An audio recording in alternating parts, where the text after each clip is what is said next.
کربلا کا دشت خون سے سرخ ہو چکا تھا، لاشوں کے انبار، خیموں کا جلنا، یتیم بچوں کی چیخیں اور مظلوم بیویوں کی آہیں۔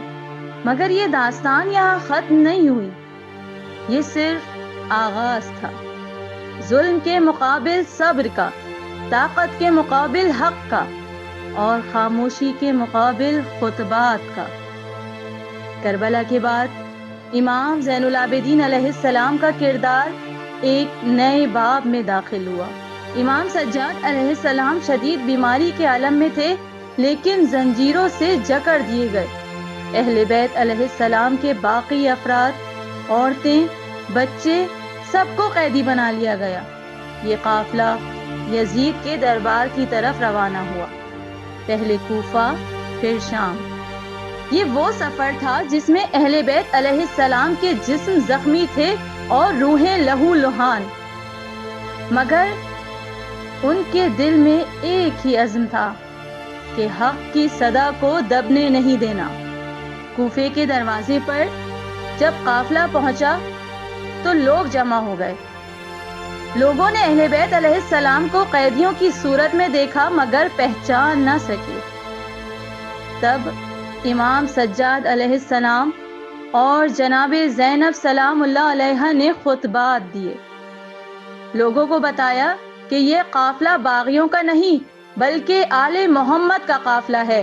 یہ وہی ہیں جن پر درود بھیجا جاتا ہے، یہ وہی ہیں جو رسول خدا کے نواسے ہیں۔ کوفے کے لوگ رونے لگے، اپنے سروں پر ہاتھ مارنے لگے، لیکن اب وقت گزر چکا تھا۔ کوفے کے بعد قافلہ شام لے جایا گیا۔ یزید کے دربار میں اہل بیت علیہ السلام کو پیش کیا گیا۔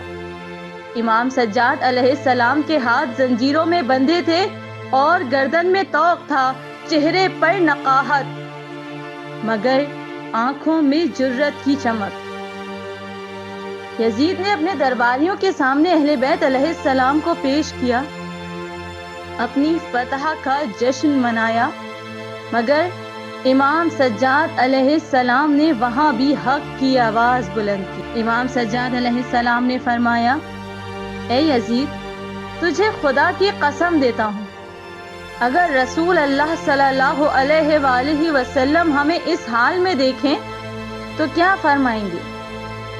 یہ جملہ سن کر یزید کے دربار میں سناٹا چھا گیا، درباریوں کے چہرے بدل گئے، یزید کا غرور لرز گیا۔ اسی وقت یزید نے حکم دیا، قیدیوں کے ہاتھوں کی رسیاں کھول دو، مگر یہ جسمانی رسیوں کا کھلنا تھا، روحانی زخم تو زندگی بھر کے لیے رہ گئے تھے۔ یزید نے درباریوں کے سامنے اہل بیت علیہ السلام کا تعارف اس انداز سے کروایا جس سے وہ اپنی حکومت کی فتح ثابت کرنا چاہتا تھا، مگر امام سجاد علیہ السلام نے اپنے خطبات سے یزید کے تمام دعووں کو جھوٹا کر دیا۔ آپ علیہ السلام نے لوگوں کو بتایا کہ ہم وہی ہیں جن کے بارے میں قرآن میں آیت تطہیر نازل ہوئی، ہم وہی ہیں جن سے مودت قربہ کا مطالبہ کیا گیا، ہم اہل بیت نبوت ہیں، ہم معدن الرسالت ہیں۔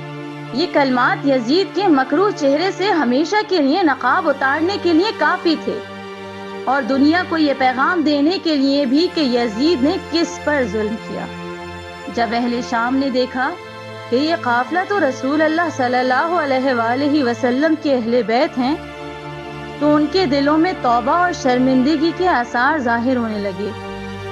لوگ جاننے لگے کہ یزید نے ظلم کیا ہے اور یہ قافلہ مظلوم ہے۔